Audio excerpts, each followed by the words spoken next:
In this guide, I'm going to show you how to fix a PS5 game download that won't start or keeps getting stuck. This is Miguel from Just Pause, and before we get into this guide, make sure to like the video and subscribe to the channel with all notifications on for more content like this. It really does help out the channel and we'd greatly appreciate it. If you have any questions, just ask them down in the comment section below. I'm going to be doing my best to reply to every single comment down there.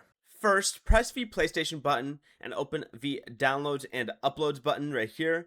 Select it, select the game that's currently downloading, press the pause button on the download, wait a few seconds, then press it again and press resume.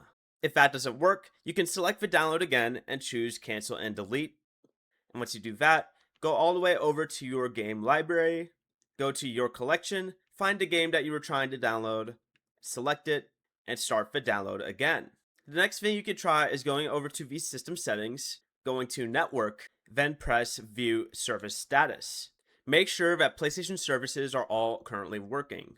If they are, you can try going back through settings, go down to system, and within system software, going to the option that says system software update and settings, and make sure you install any available updates.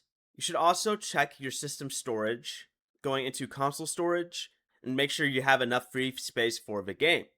And if it's still stuck, you can try completely turning off your PS5, then holding the power button until you hear the second beep to enter safe mode. Connect your controller with a USB cable, press the PlayStation button, then select Clear Cache and Rebuild Database and choose Rebuild Database. Once it finishes, try the download again.